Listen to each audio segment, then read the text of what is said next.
On this episode, he begins having nightmares and told his mother Cindy about his other life in Hollywood. It's certainly been one of the most cited cases from what I've read in Reincarnation. It was basically a woman that came back. She was an Egyptian princess, or maybe a subset of over in ancient Egypt. When we look at stories of reincarnation, an overwhelming majority of them have to do with kids that are telling these stories. Raise your glass to mysteries, cocktails and conspiracies.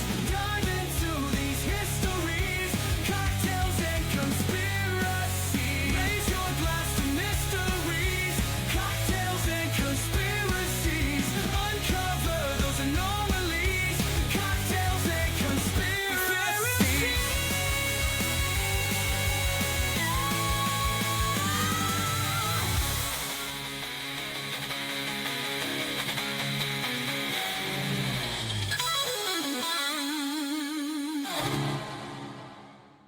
In a world where the line between life and death blurs, the concept of reincarnation invites us to ponder the mysteries of our existence. What if our souls journey through time, taking on new forms, learning lessons, and revisiting connections? From ancient texts to modern testimonies, tales of past lives ignite curiosity and challenge our understanding of reality. Could we be living echoes of our former selves? As we delve into the realms of reincarnation, we welcome you to raise your glass to mystery. This is Cocktails and Conspiracies.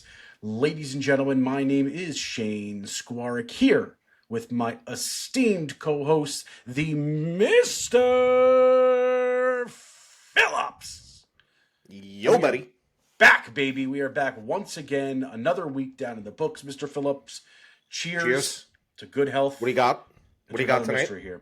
So tonight, what I'm actually working with is a South African gin. It's got sort of like a pear aroma. Look at this and a little guy. club soda on the top. It's called Wilder, ironically enough. Look at this guy. And not after my Was it boy made by a Van. guy named Van? It was not after Van. I knew you were going that way. Fucking I thought I'd heartbreaker. try it out. It tastes pretty good. I did one with our Jack the Ripper episode. I did another variation of them. I got them as a gift set, several different variations. Nice. So, yeah, trying it out. Pretty good. Here's Like the I said, a question. little pear kick to it. Is it as good as Van's gin? No, nothing's as good as that. That is In fact- phenomenal gin. In fact, it's got kind of like a whiskey taste in the back to it. Like it might have been aged I in like a that. whiskey barrel. It's a little browner. Yeah. It's got a heavier flavor to it. Not too strong, subtle. I mean, I dumped the whole thing in there. It's like a little bit bigger than an airplane bottle. Like what you would expect from a craft set to Right, taste right, them right. out. What do you kick All it right, with? I'll have to try it out next time I'm at the Speakeasy. Just some regular old bullet bourbon, just some go-to, like, you know, I can't be buying $80 bottles of bourbon constantly. Like, my wife wants to murder me already with the amount of baseball cards I buy. I can't do that with bourbon. So, like, my regular drinking bourbon is around the $30, $40 range, and then those nicer bottles are like, hey, it's my birthday, tax returns came in, you know. I hit a parlay, those kinds of things. Well, now that we've already put a limited tag on our video for promotions on YouTube, let's jump into our topic as long as we don't, at hand. just don't put it in the description. It's all good. We're fine. No, they're watching these things. I post them up. I've been cleaning up our descriptions. Still getting slapped with limited tags. God but damn it. The part of the show is the cocktails and conspiracies part. So we're here to do both. So What are you keep gonna on do? liking, keep on subscribing, keep on sharing with your friends. The only way we're getting out there, ladies and gentlemen, is just by your voice. A groundswell, an organic reach. I'm trying to give YouTube money to give us more reach here. They don't want to take don't want it. so it's don't want on it. you all. Tonight, we are talking reincarnation. It's a subject that's come up a lot as kind of samples of all of our previous episodes, or at least a good bulk of them, particularly the one back with the Feehans. That was a while ago, probably almost about a year Dude, ago. that was a long time ago. Yeah. That was a long time. It was one of our first ones up there. It was. And we covered astral projection, ghosts, and things like that. But we also talked about reincarnation very We briefly. briefly did. We touched on it for show. Yeah. So it's a topic that I think has a lot of different directions to go into here. So we're going to try to cover a lot of ground in a very short amount of time. and we'll do our best here. We're not going to deep dive into any of these stories specifically, but we are going to broach them a little bit. Oh, I am. Tim, we're Only going to one. broach. We're going to broach. Only Well, one. I know the one you're talking about. Yeah, that's probably the crutch of the episode. And I toyed with the idea of maybe we name this episode after this particular story, but that person that it see. concentrates on is still alive, and I'd love to maybe get them as a guest at some point.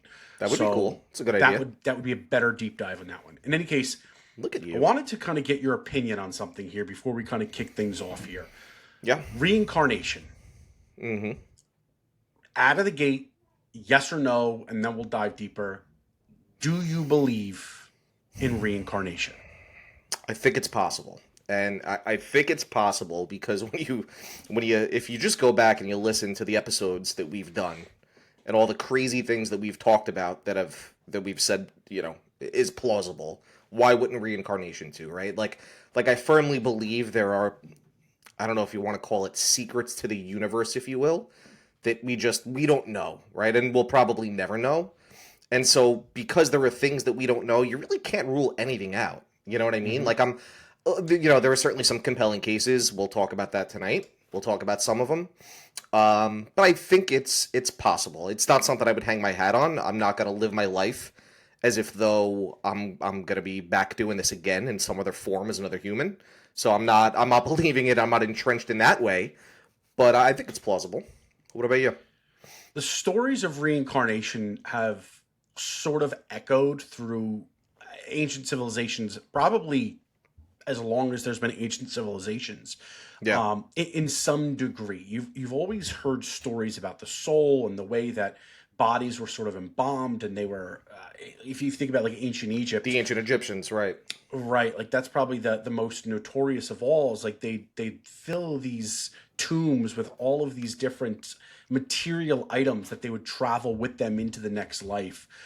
You see it a lot in I don't know how to pronounce this specifically, but the Upanishads in India, the Pythagoreans in ancient Greece, Celtic Druids. I mean, it's in cultures across the world. And Yeah. I don't know if that's a derivative of religion and just like the material of religion. I don't know if it's a matter of, with a lot of things we've covered here too, especially when you start to dive into the supernatural. When I think back to our ghosts episode. Sometimes I think it's a matter of people really want there to be a reason, right? Like you go Right. through life, and I had somebody say to me fairly recently, like, "What's the point?" Right? Well, and I didn't really have Of the answer life? to that. It's like, right, like if you Yeah. go through life and at the end of the day you're just going to die. Well, what's the point of living? And that's a really tough question that other species, like your dog's not necessarily asking that. Your fish isn't. Your Right. turtle's not thinking about that. That ant that you probably squished walking in the house, they're not thinking about that stuff. But as human beings, we have this mental capacity to think about that. And I think it drives people crazy sometimes, and perhaps feeds into depression to a degree, because what is that answer? And we really don't know. And Yeah. I think sometimes the reason you see, this is kind of leaning into something else we've talked about before. I've said before in this podcast that I believe that everybody has an addiction to some degree. It might be an I'd agree. addiction to drugs and alcohol. It might be an addiction to playing PUBG at night. It doesn't matter. There's an addiction somewhere. And I think a lot of the times, part of the way that they refocus that addiction is to dive people into religion. And I tend to believe that the reason they do that is because it allows you to take the depressive side of living and give you an outlet, an explanation, a reason why. And so in thinking about reincarnation, it's something that I've borderline like had an anxiety attack before in the past, like thinking about, not in those terms, but like I almost I know like what you mean. black out You thinking could- about it. Right. Like You could like freak yourself out thinking about it, right? right. You just go Yeah. crazy, like thinking about like, all right, well, when it all ends, what happens? The lights go out and you're done? Or do you kind of like open up and like you're in a womb again, or are you in lower some myself. celestial plane? Like it's a lot of crazy stuff. But I think for people, I think for religions, for cultures, I tend to ask myself the question, does reincarnation surface because you're trying to explain away and give yourself validation to your existence in general? And so that's going to be probably the theme I'm going to run with tonight as we dive into some of these stories in an effort to dispel those a little bit. I think it's because people are afraid of death, right? Like, what's course. scarier than death? Like, as far as I'm concerned, ever since I was a little kid, I've been incredibly afraid of death. Right. And it's funny, I was thinking about this recently. Like, I love all kinds of music, but I love punk, and I love horror punk, and I just love morbid shit, right? Like, I don't know what. My favorite band of all time is Alkaline Trio, a very morbid punk band, right? And my wife jokes all the time. She's like, "Oh, you want to kill yourself? That's why you listen to that music." And that's clearly not the case at all. Sure. But then I was thinking about this the other night, and I'm like, maybe I'm drawn to that because I'm so afraid of it, and talking about it and listening about it and joking about it is a way to kind of make me feel better about death. Yeah. And Absolutely. I bring that up is maybe that's where the fascination with reincarnation comes from, right? That scary thought that you said. What else? What is there afterwards? Do the lights go out and it's just black? Well, I don't want that to happen, right? To me, that sounds absolutely fucking terrifying, right? So, what better way to comfort yourself than to believe in the fact that of an afterlife, whether that be in the clouds with a magic man, or I hope I don't get us fucking stricken down for that. It was a quasi joke, or reincarnated as another human being, live a different life, right? For sure. But I think a good portion of those that believe, I think that's a good derivative of it. And I like what you said about jumping into the clouds as well there, because I think a lot of people look at modern day religions like Christianity or Judaism or rattle off any other ones you want there. But I think they look at them as like, well, I don't believe in reincarnation. I just believe in going to heaven or hell. Right. Well, in essence, that is reincarnation. Like if you believe that you're going to this eternal life after this one, that means you're being rebirthed into another life, right? So I think we're still talking about the same thing here. There's an old,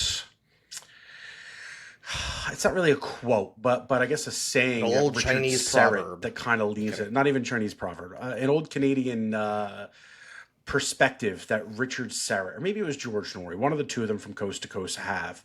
And I really loved it. And I really have kind of, in a way, adopted it into my life a little bit. Is they go by the mantra that, I believe there's something after death. I don't believe that we can live this life, have this astounding consciousness, and then it all stops. And then they go on to say that the best part about my belief is that if I'm wrong, I'll never know. It's a very good point. So it's like, okay, that's interesting. It's an interesting way to live life. Yeah.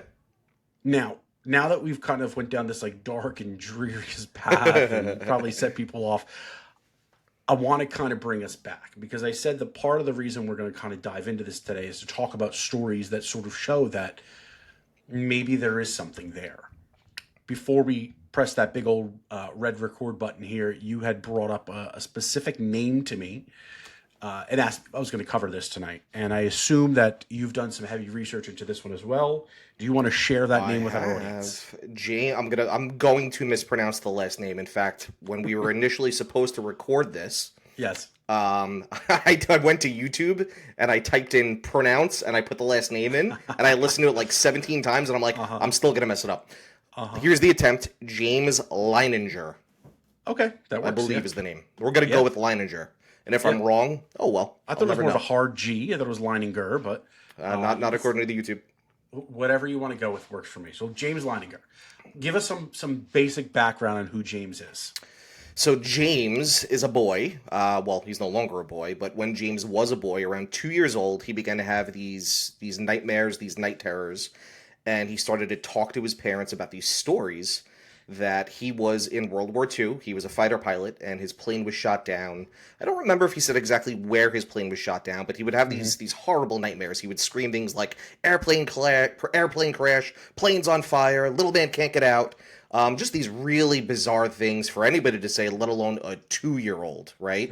And so I know you have some younger children in your family, not immediate. Your kids are a little bit older, but I know you have nieces and nephews. I do too, around that age. I can't fathom any of my 2-year-old nieces or nephews saying those things, right? Like it's startling, it's bizarre. And that's kind of where James's story begins. So adding to that, he had a really big fascination with planes as well. So outside of the night terrors, around 18 months or so. Right, like in his daily life as a child, he became really fascinated with planes. not going to say that's unusual by any stretch of No, imagination. not at all, Kids especially for get young interested boys. right, like you get interested. Some Yeah. kids are interested in dinosaurs. Some are into cars. Some are into numbers. Some are into a specific sport. Sometimes that's influenced by parents and what Right. they're interested in. That's not always the case. Again, anyone that has kids would certainly attest to that. So, as these night terrors happen, parents are really just dismissive of it. It is what it is. Kids have nightmares. Sometimes they don't really know how to verbalize them, saying some weird stuff. But again, there's some weird stuff on TV sometimes. We all, I think, Tim, can agree that sometimes your kid says something and it's just like, where the hell did you learn that from? I know I Oh, didn't come from me. 100%. Probably did, but 100%. nevertheless. In any case, what ends up happening is James starts creating these drawings. I don't know if it was at the behest of his parents. I don't know if it was just on his own that he's coming up with these little drawings of what he's actually seeing at night. So I'm going to bring one of them up here. Oh, you got some drawings, huh? All right. We're gonna do a little bit of action Jackson here. So he brings up, here's one of the drawings that he comes up with. I use my snipping tool here to get out of a really long PDF that was actually done by, I believe, Virginia State, maybe. There's a whole research paper done on this. Do we have any idea, not that it's important, any idea what time frame this was? That's one thing when I was doing my research. I didn't really get good years on it. What'd you find? Yeah, absolutely. Not So that it's important. he was born in 1998 in Louisiana. Oh, so he's younger than us. Okay. Right. Well, this is why I'm saying, like, when I mentioned before that this guy's still alive. This guy's still alive and younger than us. So, it's not like he's like 75 years old and, he might not remember anything anymore. This is somebody that could presumably, if we could find him out there in the internet, he's little kind of keeps low key now, obviously, to one be expected. Perhaps imagine. this is an opportunity to interview. And I'd love to get him out there on there. But as you said, 2 years old, puts him about the year 2000, obviously born in 98. And he's waking up screaming things like airplane on fire, little man can't get out, like you were saying. Again, parents just kind of think it's night terrors and they start pressing him a little bit. In addition to his fascination with airplanes, he starts making these drawings, and his fascinations really starts to lean into World War II aircraft. Mm-hmm. Not terribly unusual that you're interested in airplanes, but to really focus it on World War II aircraft is a little unique. It's I was just going to say that same word. That is very, very unique. Absolutely. Mm-hmm. What came even crazier is he starts to be able to identify a lot of different airplanes. Again, I don't think that aspect is crazy. My nephew could name every single type of dinosaur that was out there. And we're talking about, their full proper name. My son was really good at math growing up. So it's like kids create fascinations with anything they want. They become obsessive with it. So he's labeling off these airplanes. What ends up becoming 2 years old, though, that's astonishing, though. Think about that. It's that's not, though. astonishing. It's not. Your kids are older now. For so most kids. For most kids. Kids get a fascination with something, and if they're looking at it a lot, it's very easy. Again, my nephew was blown away by dinosaurs, and just all he would do was read them, look at them, and so he started just to learn all the words, and he can rattle off these words that are 4 syllables long for these, Brachiosaurus, Stegosaurus, Triceratops, pterodactyl. You can tell the difference between a pterodactyl and a pterodon.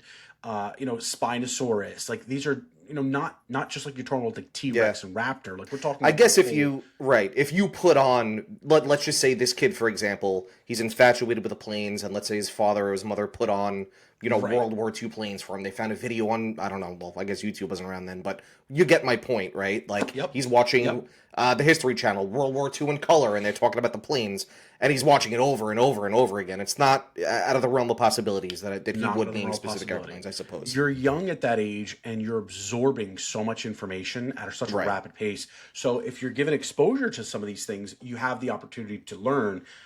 It could be through books. It could be through just getting toys and maybe the labels are on them, things like that. So I'm not dismissive of that. I think that's in the realm of possibility.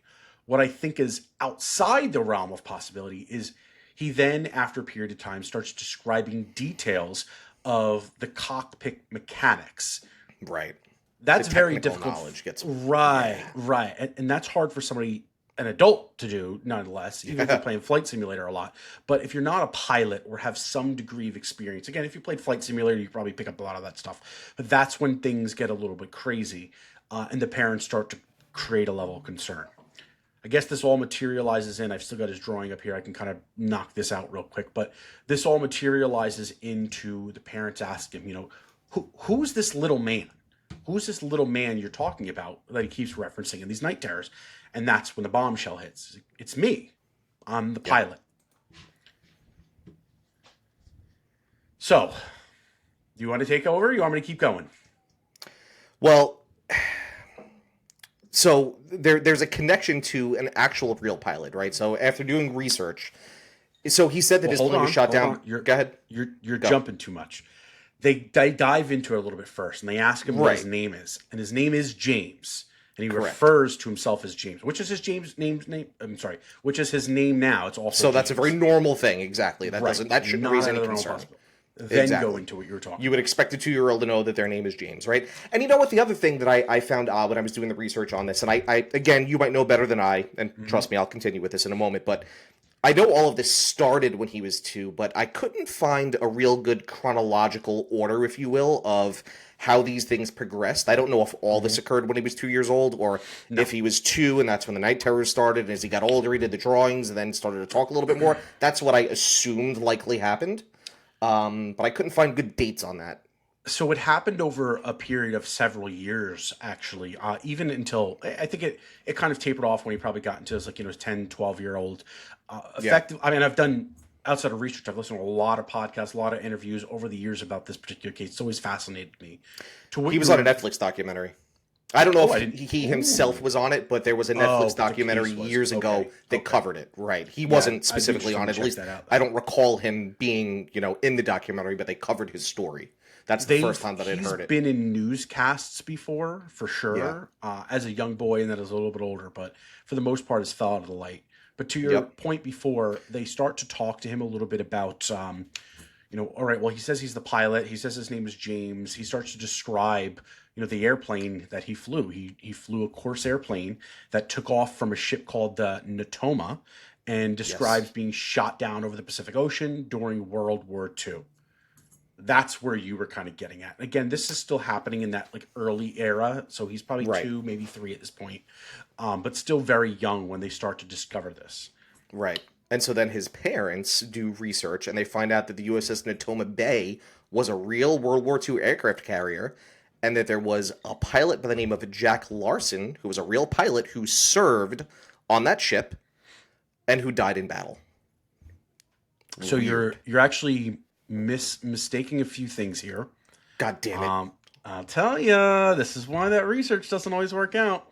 They actually find records. Jack Larsen does exist. They find records of a pilot named James Houston. It's not like Houston, like the That's city. right. Huston. Jr., who had actually flown off the USS Natoma Bay and was killed in 1945. His plane was basically shot down. Now, James, the young boy, who also is saying that he's got this guy named James Houston, remembers specific crew names, and there was a crew member by the name of... Oh, that would be Jack Larsen, correct. That's Jack Larsen. That's how the James and my Jacks. Yeah. Well, that's where sometimes when... Because I've read a couple things on here just to kind of recap the story, and I remember just hearing it. And the James and the Jack always got very confusing to me, too. I think they actually had nicknames for each other, too, which also gets a little wishy-washy in there. But in any case, they confirmed that there really was a person named James Houston that got shot down out of a Corsair in 1945 in Natoma Bay. Or from the USS Natoma is where they piloted off there. And they find there's this person, Jack Larsen, and they vet all of this information through military records. That's when things start to get weird. Somehow or another, the mother is able to find a picture of all the pilots from a reunion, and they present it to young James. And when he sees the picture, he's able to identify all of these individuals, as they're a little bit older now, that have served with him as James Houston. Yeah. And his knowledge was so detailed that, of course, there's now immediate speculation that people are feeding him this information. And it's also speculation, how is it possible that a young kid is able to process this information? number one, remember it all, right? Like we just talked about it before. You're able to name off all these airplanes because you're looking at it. But even if you were to feed this information to a kid, how is he going to recall that all of these people are who you're telling them they are? Right. That's where it gets really weird. That where we get to the point in the story where if you could somehow prove, which you really can't, but if you could prove that he's not being fed or led this information, how do you explain that? Because I can't. I can't come up with in my brain a good explanation for how a young kid is going to be able to look at a photo of pilots much later in life and be able to identify them. So it's one of two things. Reincarnation is real, or somebody gave him this information. Well, so we go back to Jack Larsen now. Obviously, this name comes up, and it seems very weird. They're able to confirm it. And so the parents go and try to find a guy named Jack Larsen that served. They find him. He's living in the tumbleweed Central of America, Arkansas. They call him up, and they start talking to him about all of these things that James is bringing up and all of these details, and he's confirming them. Completely floored that young James would even be able to know any of these things. He confirmed all these details, including the connection to Natoma Bay, that they both served together, they were friends together, and that James Houston was indeed shot down and killed. So obviously there's a lot of credibility adding into this case. Larsen wasn't directly involved in the fatality, but the fact that he existed and he was very well recognized really made a difference. Right, exactly. Apparently, I've heard or I've seen like kind of mixed information on it. I remember in some previous stories that I had heard that I believe Jack and James might have even met at some point and just had a real bond. You know, again, like at this point he's probably about 6 years old, but he's bonding with, you know, a 70-year-old man like they were best friends, and they're sharing stories and details, not to an extent that you probably think when you say that, but enough where like you're having a real communication with a young child. Which again adds to kind of the weirdness of this. The parents also end up taking him to, you know, a veterans, I guess, group or reunion from that war, and he's again connecting with all these old pilots, not all of whom directly served, but enough to share information that you really only be able to know if you had served in that war. Very weird, man. Very weird story. Very weird. You know what else is really weird too that I completely forgot about? So in his drawings, and I don't think we saw it on that one, he would actually go ahead and he'd sometimes write his name either on the front or the back of it, and he would sign it James III, as in James the Third. The third, yep. So that was in the drawing I just showed you. Okay, I didn't even notice it. So what's interesting about that, James Houston was a junior, which would put this James as the third in chronological order. And just another bizarre detail. Like, why would anybody think to do that? That's I mean, very strange, yeah. Unless, think about it, right? If you're feeding somebody information, so let's just say, for example, let's play pretend. Let's say his parents are shitheads, right? Oh yeah, there it is. There's the three. I didn't even notice it. Yep. Let's say his parents. You don't notice it are unless shitheads. you point it out. That's the thing. Right. Exactly. His parents are shitheads, and they just want clout, and they want their son to be considered special, and they feed him the story. That is such a bizarre and unique detail to include in it that I just think that most people, that would never even cross their mind, even if you were doing that. You know what I mean? Like, that's just... And I know that's such a minor detail, but it's so bizarre and so strange that one really sticks out to me. Yeah. I think those minor details are really the crutch of this case, though, too, right? Like, it's something like that goes unnoticed, and probably went unnoticed by the parents at the time, too. He could have even been 3 when he wrote that initially, but the fact that it kind of aligns with that is very strange. Not another drawing here. What if he was just saying 3 years old? Very well could have. Very possible. Very possible. I don't know the exact date on that drawing. It doesn't exactly say here, but... Yeah, I'm not sure. I just got crazy deja vu. Like, we covered this before. This is weird. Maybe I'm reincarnated. Maybe you're reincarnated. Maybe we've done this in a parallel universe. Hashtag simulation theory. So this is just another chart that I thought was interesting. It's just the aircraft action report showing James Houston's final flight here. Not much to really dive into here, but just thought it might be interesting for everyone to see there. Again, this is from Virginia State, maybe? I'm not really sure. University of Virginia School of Medicine. They did a nice report on this here, so you can check that out. Just type it into Google; it'll pop up there. Long story short, kind of rolling ourselves back here a little bit. What ends up happening to James Leininger? He, like I said, very low public profile. I think his Instagram, when I saw it earlier, was last active in 2019-ish, maybe. So not really doing too much there. As he grew a little bit older, as these things seem to happen with young kids, a lot of those recollections and memories diminished. And by the age of 17, he was an Eagle Scout. So obviously he's kind of adjusted pretty well right there. Yeah, seems like a well-rounded kid if he's an Eagle Scout. Yeah, it's not an easy feat.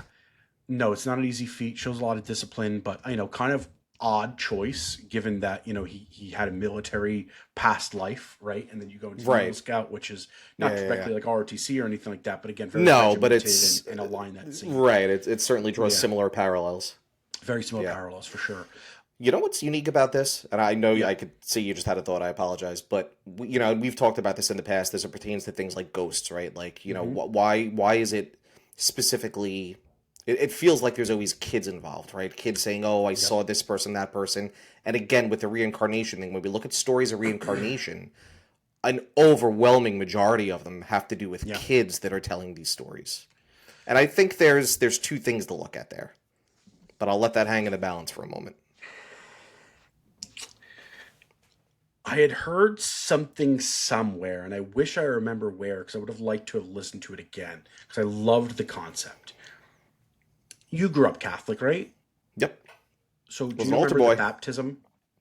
Oh, that's right. Yeah. You were an altar boy, yeah. That I was. So in Catholicism, the baptism it's symbolic for washing away your sins, right? Now, many people would ask, what sins could a baby possibly have? Because generally you're getting baptized. It's original sin. Within the first year of your life. People do get baptized later in life, so there's some justification for that. But as a child, as an infant, what sin could you possibly have? And they teach you in CCD and in the Catholic Church that your original sin is being born is a sin, and that just never really made sense to me. It seems so dumb that why would being born be a sin? Like, how is that a sin? It makes absolutely no sense. Because you were not immaculately conceived. That's why. But I agree. It is on the surface. It's a very silly thing to say. That makes no sense. So you're not who gives a shit? Like, that's not the point. If you wanted us all to be immaculately conceived, this is one thing I always heard about God, right? If God, you assume God exists, right? Let's just go ahead and assume for the argument here. If God wanted us all to think the same, he wouldn't have given us the power to think. Right. He wouldn't have given us free will. To choose. Free will. Right. To a degree. You can argue free will. The same thing would go with the Immaculate Conception. If God didn't want us to be born in the way we were, he just wouldn't allow us to be born that way. Simple as that. I agree. And so the point that I'm trying to bring us back to is I had heard that part of the reason children tend to have these experiences, they have this heightened sense of awareness, is because when you're born, do you remember anything in those first 2 to 3 years of your life? Maybe around age 3 is like my earliest memory. You start to have like bits and pieces of memory, right? Yeah. Your memory is very malleable at that point. However, you retain information at such a rapid rate, like your brain is growing. And kids often have these weird experiences, much like James Leininger here. And so this theory that I had heard postulated was that you're being reincarnated and you're coming back with all of those memories of that initial of that previous life, right? And that's how come sometimes you can connect with these like outside realms, is because you still have these psionic abilities in such a way. Whereas your baptism isn't, there you go. Your baptism isn't wiping the sins of your birth. It's wiping the sins of your previous life to allow you to start fresh again. And that's, in fact, what a baptism really is. That's very interesting thought. Very, right? And that's what stuck very with interesting me a lot. Thought. Doesn't that make so much more sense? Yes. It makes so much more sense. And that's why it's just sort of sat in the back of my head when I've thought about reincarnation now. And again, in our ghost episode, we talk about children that have these abilities to see through to these other worlds. And we've postulated that perhaps it's an alternate dimension, perhaps it's an alternate time period, whatever it might be. however you want to define living in life, these children routinely, I mean, you can talk to tons and tons of people, find somebody on the street and ask them, has your child ever said that they saw somebody or they all of a sudden knew something that they shouldn't have known? And eventually it always grow out of it. Because as you're growing into this life, you're letting go of those old memories. But that's what the religion, the religious, the sacraments, what the show is for, what the symbolism is supposed to be for. Sure. Wash away everything in the past. You're starting fresh with a new life. I like it. I like it. That's a very good theory, my friend. We'll run with that. Cheers. So and don't forget, you're forming new memories too, right? Like and granted, when you're a kid, like I always joke around, and I tell my kids are like, Dad, you don't remember that? I'm like, no, dude, I have almost 40 years of memories in my head. Right. Like I can't remember every little detail anymore. You dump a couple of them out on the way. Right. So would it make sense that as a kid, as a very young child, those memories are ingrained in you because that's all you have at that point, right? You only have your day-to-day experiences. Precisely. Right? And so that as you grow older and, you can only store so many things in your brain. I don't care who you are. So maybe over time they just start to dissipate because, this life is prevalent. I'm living this life now. It's important that I retain the information that's occurring here and now, and those other things go by the wayside. Maybe that's it. And it allows you to engage with this life for whatever reason is you're supposed to be here without the influence of whatever had happened in the past, good or bad, right? You don't want that influence to change it. Otherwise you wouldn't be, depending on the religion you are, you wouldn't be reincarnated here if there wasn't some sort of a reason or a mission, which is a different altogether story. Pause. Tom Butters just texted me. He said, drink. Drink. I like it. I'm going to run out of drinks if I keep doing that. All right. I want to jump on another story here. Let's go. That's for you, Mr. Butters. Woo. I want to talk about... I've struggled to decide how this name is pronounced. I think it's the Pollock twins, but I keep wanting to say Pollock because I'm Polish, and it adds in a little bit better. But it's the Pollock twins, as I'm pretty Don't get us sure another strike. The Pollock twins story involves two twin girls named Jillian and Jennifer. And it's one of probably the most intriguing cases that I found next to James Leininger. All right. I don't know this one, so I'm interested. Let's go. This is an interesting one. Yeah. So it begins with a tragedy in the 1950s in England. In May of 1957, I apologize to you out there that don't like when I read things, but I'm going to here. John and Florence Pollock had two daughters, Joanna and Jacqueline. They were 11 and 6, and they were killed in a tragic car accident. Car struck the girls while they're walking to church. Obviously, their deaths devastate the family. A year after the accident, Florence, the mother, became pregnant again, and to her surprise, she gives birth to two twin girls. What are the odds of Jillian and Jennifer.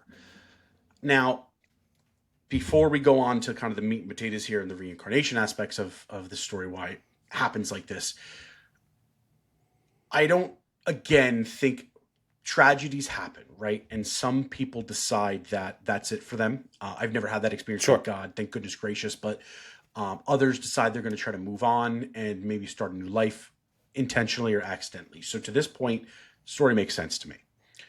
They have these new twins. What makes the birth unusual was these birthmarks that were on the twins. Jennifer had a birthmark on her waist and another mark on her forehead. These marks were strikingly similar to the injuries that Jacqueline had sustained before her death. Jacqueline had a scar in the exact same spot on her forehead and from an accident when she was young, and the waist birthmark closely matched her physical appearance. Okay, interesting. Very.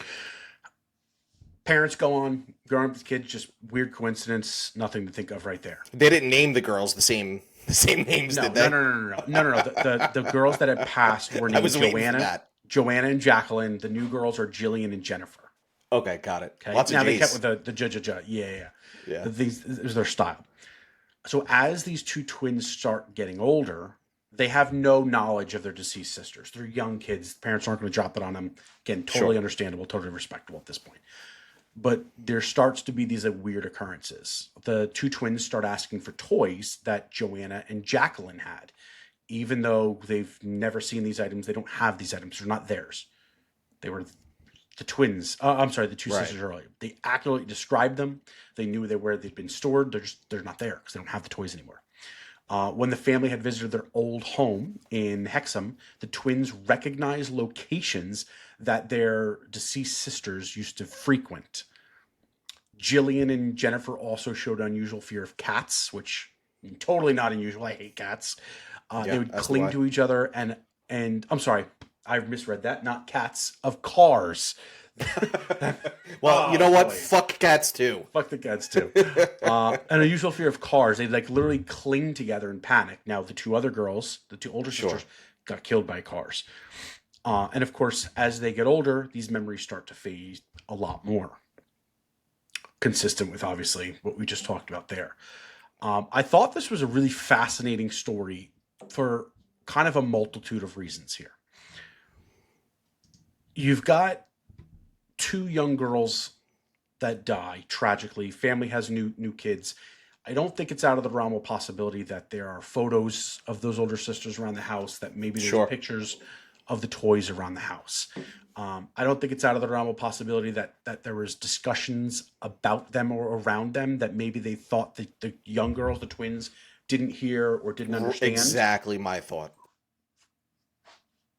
But the fact as you alluded to started, earlier, kids are sponges, right? Kids are sponges. Kids are sponges. So if you're having a conversation and you don't think that your kids hear everything, dude. Right. They hear fucking everything.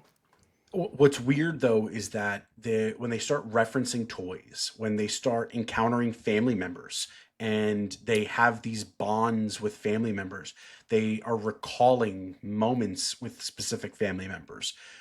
Those are the things that were striking to me in this particular story. It's a little harder to get solid information on it because it's a 1950 story versus a 1998, right? So you're really going on a lot of secondhand knowledge there. But it's all for funsies. It could all be for funsies, right? But no, I mean it's we're one of doing those funsies. But... Oh, for us, for sure. For them too, maybe. It's certainly been one of the most cited cases from what I've read in Reincarnation, in the justification for, and it's never really been dispelled. Of course, as the girls get older, they start to forget more of these likenesses. But it reminds me so much of that Leininger story where it's like a direct correlation to, right? You have such a tragedy that happens, and almost as the parents to be able to see those girls kind of come back and to share those personalities, to have those remembrances, I tend to just wonder that maybe that's just like a peace offering as well, right? Like it just puts you at ease a little bit to a degree. Yeah. What do you think of that one? Dude, it's a weird one, right? And, look, I think that this particular story, it happened in the 50s, right? We're not deep diving. We're not here trying to debunk it, right? We've done surface level dives on it. I can't speak tonight. We can't prove or disprove it, but based upon the information that we do know about it, it's very difficult to come up with a logical explanation as to what the real reason is behind that, right? We can speculate on some ideas. Parents could have spoke about it. Kids overheard it. They didn't realize it. Maybe it was an aunt or an uncle that they were with, and they talked about it, right? So it's not even necessarily, I feel like a lot of times when you hear these stories, it's always the parents never told them X, Y, and Z. The parents never mentioned so on and so forth. And that might be true, but what happens when an aunt or an uncle stopped by and the girls had their ear up against the door and they had no idea they were there, right? And so all of that is a possibility, which is why we're not going to walk away from this discussion saying, yeah, reincarnation is real, because there are too many variables there. But if you just play pretend for a moment and just think about the fact that, or play pretend and say, yeah, they really weren't given any preconceived information, or they had no preconceived knowledge of this information. Well, how the fuck do you come to those conclusions, right? how do you know that that toys existed that sisters played with and you didn't know those sisters existed? How do you go to an old home and you know locations? And it's just scientifically, at least to the best of my knowledge, there's no conceivable way for you to know those things, right? So, it's very interesting. If nothing else, it's very interesting. There's another old adage out there that when somebody dies, it gives life to somebody else, right? Like there's only finite amount of souls in the earth, and sometimes tragedy is always met with new life. And that was echoed to me quite a bit when my mother passed, because my daughter was born a month to the day later. And, we pretty much knew that she wasn't going to make it to that point. But somebody had said that to me, somebody's going to die, but that's going to allow her to be born healthy. It was just a weird thing to say. I think it was supposed to be like a comforting thing. But again, like that's resonated with me thereafter. And in this particular story, it resonates a lot that like you lost these two girls, and maybe you would have never had the twins later on down the line because you had those two girls that were 11 and 6. The likelihood of you wanting to have more kids at that point is probably smaller, not out of the realm of possibility. But I think there's something to that, maybe a little bit there. I agree with you. Sometimes being in the same household, the kids will pick up things that, you think are completely abnormal, but really aren't.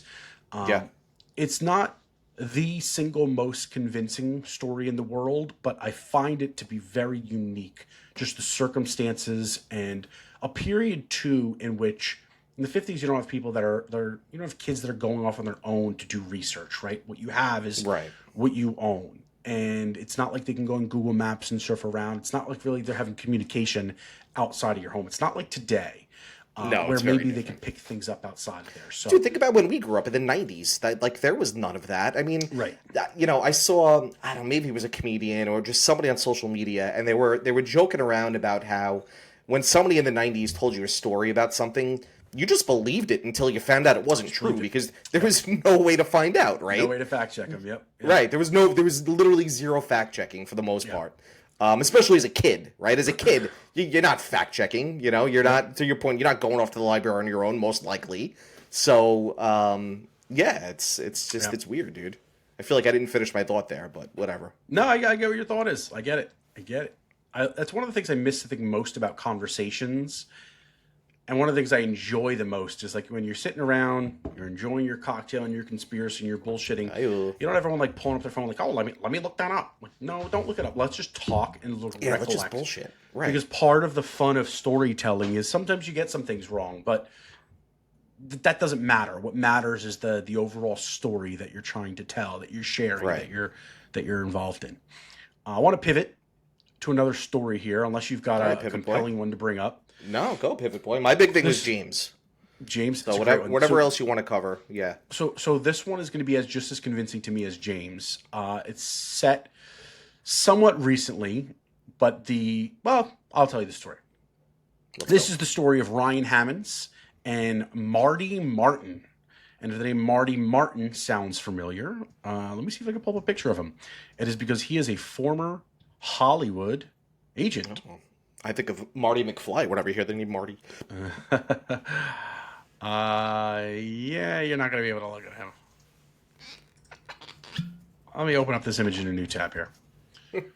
Probably not going to recognize this guy. He was from the 1940s, or 1930s, 1940s. All right, so here's our boy Marty Martin.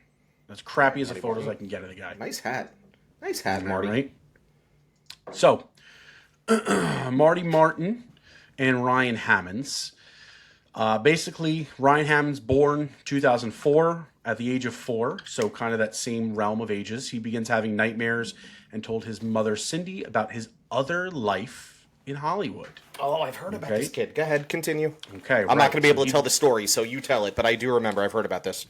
So this one I'm not as versed as, so again, I'm gonna refer to a lot of my notes here as well. How dare you? He basically, very similar to James, be waking up in the middle of the night, these night terrors, crying that he misses his family that live all out in California, his family, his life, all this stuff. His comments start to become increasingly specific, and Ryan would say things like, I used to be somebody else, I was an actor, and he began mimicking director cues. Action, cut during playtime.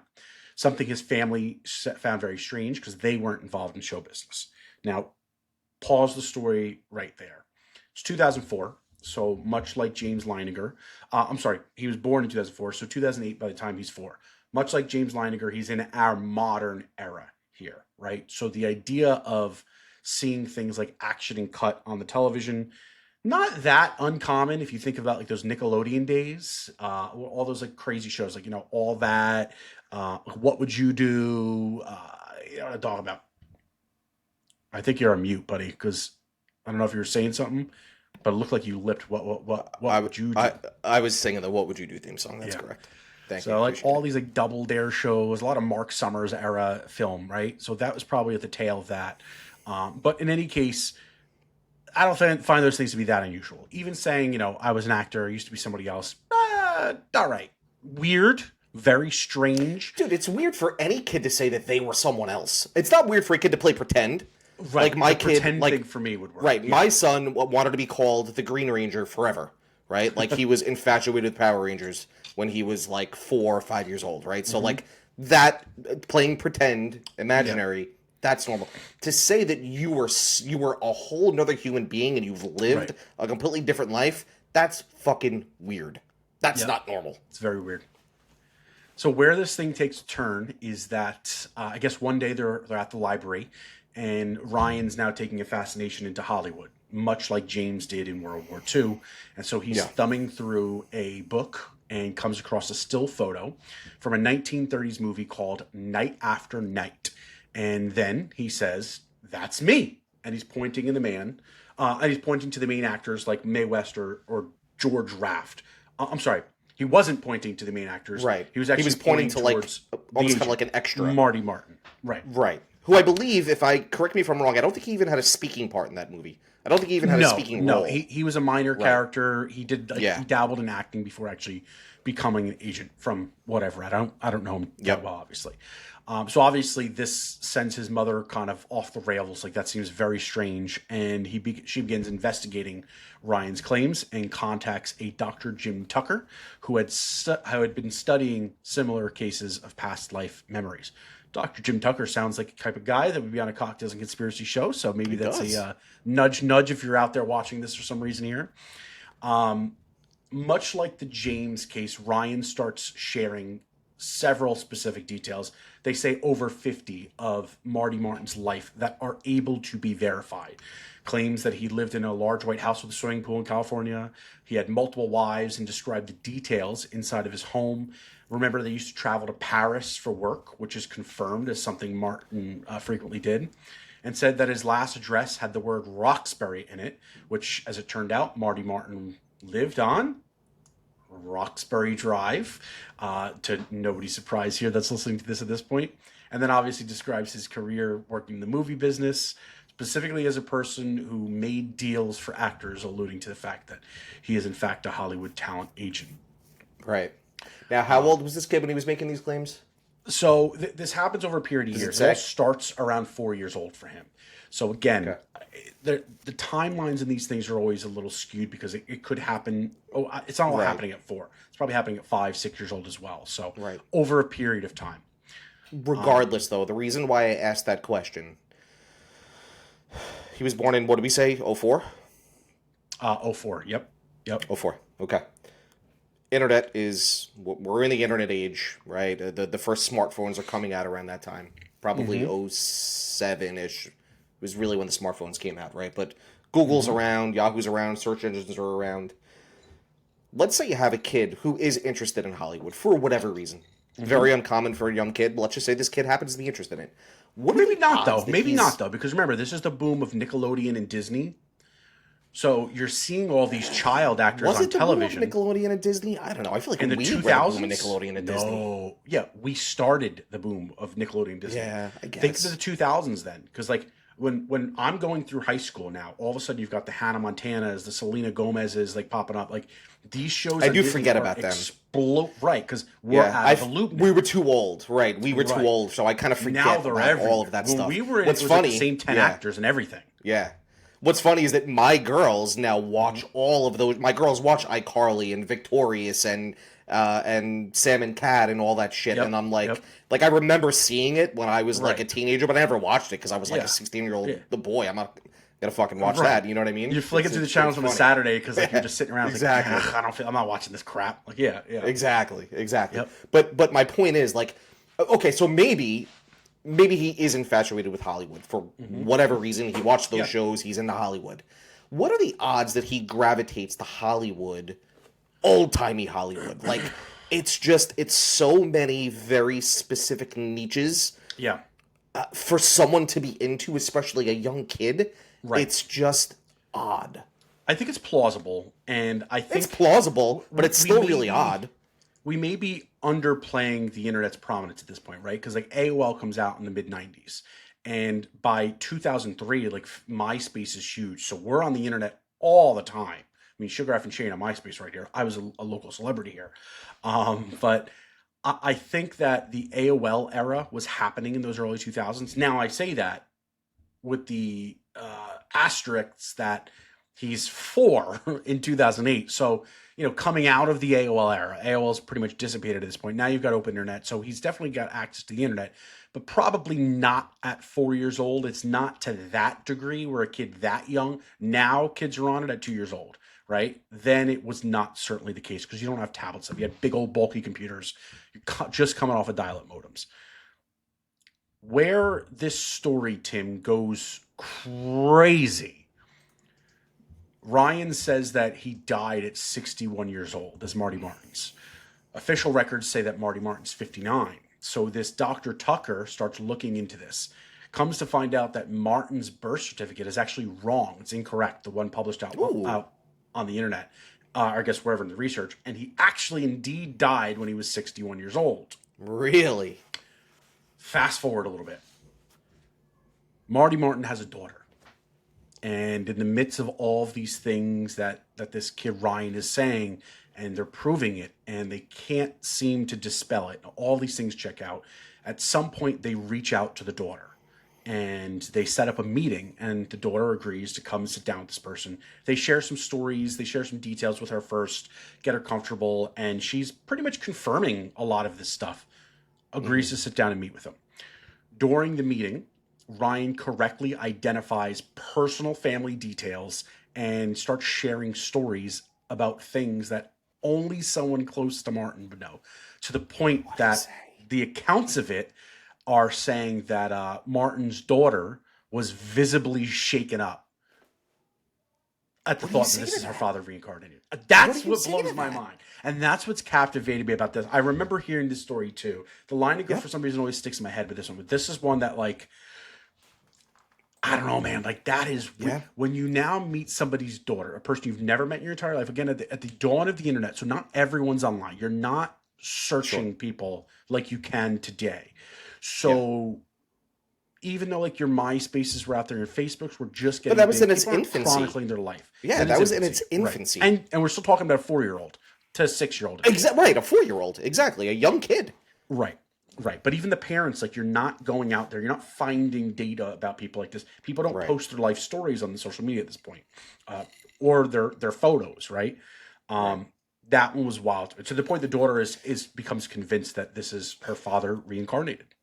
You know what does it for me? And I know that this is not a very scientific piece of evidence because it's quite literally almost impossible to prove or disprove it, right? Mm-hmm. But it's when it's the fact that you just spoke about, right? He was able to share stories and to give accounts that nobody else would know except for Marty Martin. He would be the only person that would know that. So, and again, you can't scientifically prove that. I understand that. Right. But again, I'm going to ask you to play pretend.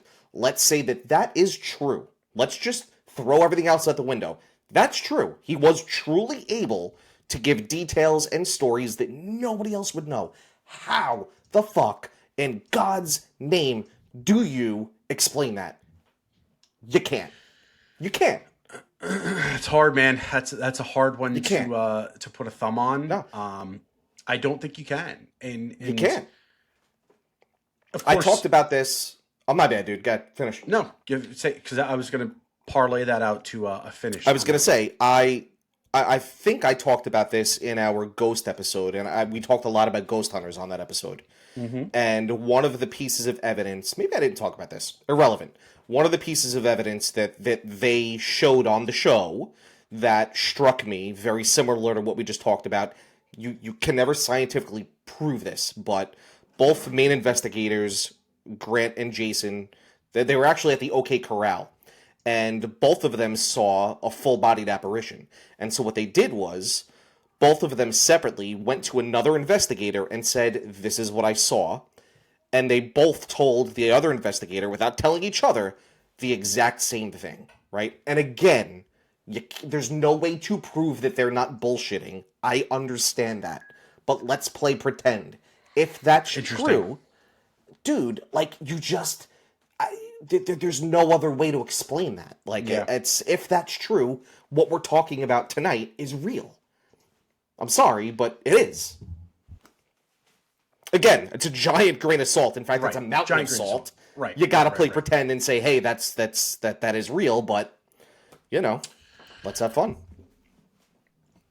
Of course, not Marty. Ryan forgets pretty much everything between 8 and 10 years old. He doesn't mention his past life anymore, and the accuracy of his memories obviously start to dissipate a little bit, but obviously have yet to been disproved. Going back to what you kind of said before about some of the personal details, I think those 3 stories really resonated with me because of that. You've got 3 completely different stories here. One was, the World War II one, where James Leininger is now connecting with veterans on a very deep level and sharing in stories with people that served in a world war, which again, like, there's information that's prominent about it, but he's sharing specifics and bonding with guys that are going to be generally pretty hard guys to crack. They're not going to be open books. They're not going to really entertain this stuff as a joke because it's really serious and they lost a lot of real friends. With the Pollock girls, the interesting piece to me about that is that as much as I think they could have grabbed a lot from their parents, I also think that as a parent, they're probably in serious states of distress, and my inclination is that they isolate that area of their life completely out, and that's never going to come up from them intentionally so as not to impact the lives of you would imagine. You have to redirect your attention to these 2 girls. And I was going to give you like an anecdote on a story that I think could be relevant, but it has like nothing to do with reincarnation, but it was about that isolation. I'm going to dismiss this, right? I'll tell you offline about it. It's a weird one. It doesn't really add to this episode much. And then this third one is just another one where I think a lot of things can probably be explained away by interests, right? Until you meet the daughter. And when you meet somebody you've never met and she becomes convinced, there's something to be said about that. Even if nobody else in the world believes it, if there's some solace, some peace in knowing that your father came back and he reached out to you in some way, that to me is worth it all, man. That gave me chills, dude. It's a fascinating feeling, a fascinating thought. I don't know what I think about reincarnation. I don't. I find it hard to believe that I'm going to come back as a mosquito and bite somebody and get smashed. I find it hard to believe that I'm going to come back as like a plant and just like... You would come back as like a fucking dung beetle. A dung beetle, eating shit and pushing them down the road. Like, but to come back in different people, I've always assumed that reincarnation was more across lifetimes. Like, there's another old story. I forgot her name off the top of my head, but she basically came back. Oh God, I wish I remembered her name was. I just heard the story again recently too. It was basically a woman that came back. She was an Egyptian princess or maybe a subset of over in ancient Egypt. And then this is a researcher. This is a recent one. Relatively. She probably died like 10, 20 years ago. Yeah. But that was a really fascinating story too, where like she knew everything about ancient, and she was making discoveries and like ended up resettling there, and like she remembered like her old husband or lover or whatever, and like that's what I always imagined reincarnation to be, is like across lifetimes. These other stories are butted up. I mean, especially the Pollock twins, like those are butted up. Right, they're a year apart. It's the same people. And you're tapping ahead. your head. Go ahead. I have a thought. Go. I'd love to hear that thought because I don't know. It's fascinating to me because those seem so aligned, and I wonder the reason why. You ready for this? What if we're in a simulation? Okay. Okay. Now, that Whole sounds nother crazy to a episode. lot of people. Whole nother episode. That sounds crazy to a lot of people. In my opinion, the smartest man on planet Earth, Elon Musk, believes it's far more likely that we are in a simulation than we aren't. Okay, so play pretend for a second. We're in a simulation. The creator of the simulation, you die. Okay? What if he just clicks and drags your file and just drops it over here into that bucket where you're reborn? Maybe that has something to do with reincarnation. I've got a lot of theories on simulation theory that'll elaborate a lot further than what your example is. Because I think a lot of people think of a simulation like a computer file, like we were saying, which to a degree it is. I don't want to dive into that tonight. That's another hour conversation. That is a subject that I used to dismiss and I would like to dive into. I don't believe we're in a simulation, but I don't do either. believe. Well, let me finish this thought because I don't believe we're in a simulation, but I do believe that our existence could be simulation-like. To what you're saying, the idea that your soul and your consciousness is being drug out and placed into a new vessel. That is the concept of the simulation. Nothing, Sure. no energies and stuff in the universe. It always exists. It doesn't get deleted. It doesn't get added. It always exists and repurposed, which is, why Well, we you can't talk about destroy circles energy, like- right? Isn't that what we're Can't taught in destroy- science? right, You can't right. destroy energy. And so if we are energy, then it can't be destroyed. It needs to go elsewhere. Right. And there is a lot of studies that have been done with how the body is very separate from the mind, the consciousness, which some people will look at as the soul. And one day we'll do like a near-death experience type episode, and I think we'll dive into that a little bit more. I'd love to get an expert. I've been trying so hard to get an expert for that on because there's a lot of nuance to that. But I suspect that might answer that question a little bit and tie into what reincarnation is. Because if your soul can come out, we talked about astral projection again. If your soul can come out, if your consciousness can come out and escape your body, even for a split second, and visualize everything there, if that's actually happening to any degree, then that kind of gives you the answer to everything else. It gives you the answer to the idea of ghosts. It gives you the answer to the idea of reincarnation. It gives you the answer to eternal life. Yeah. Whatever form that may be in. So, deep episode, Mr. Phillips. Very deep, my friend. Very deep indeed. You wanted this one too. We had a different one lined up, I think. Yeah. You asked for this Well, one. you know me. I like the weird shit, right? Like the other one we were going to cover, I'm sure is going to be great. We'll have fun doing it. But I like things that are weird. I talked about it earlier. I like the macabre. I like the strange and unusual. I'm not claiming to be, Wednesday Addams, but I like that stuff. So, I enjoy it. Thursday Phillips. Well, we use a new Thursday nickname, ladies and Phillips. gentlemen. Get that trending out there. We'd love to hear your thoughts on reincarnation. Do you have a story we missed that maybe we can cover in another episode? Or are you out there with a direct connection to Dr. Jim B. Tucker, who I'm already seeing on Google and quickly searching that before while Tim was talking? James Leininger, if he's out there, or honestly, even Ryan Hammons. We'd love to talk to somebody that maybe has felt this even as a kid. Or anyone. Anyone. Yeah, if there's somebody out there that just has a story that just wants to kind of get it out there. Maybe your story's never been told and you want to tell it here for the first time. That would be cool as hell, too. It would be incredible. That would be incredible.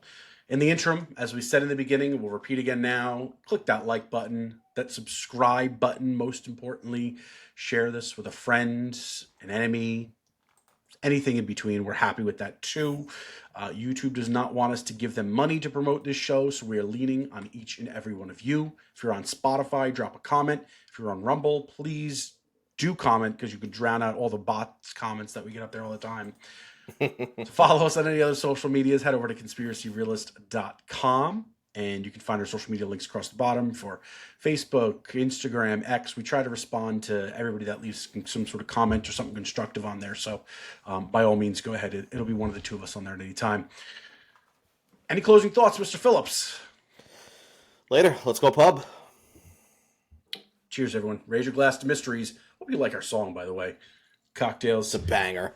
and conspiracies. What a We'll bop. release the whole thing soon. If you guys want it, What a bop. if you request it, we'll put the whole song out there. Maybe just the song itself. Maybe we'll try to throw it up on Spotify, but maybe with some Shane's gonna sing it actually. clips too. Raise your glass to mystery. So long, everybody. I'm gonna give you a little Howie Mandel.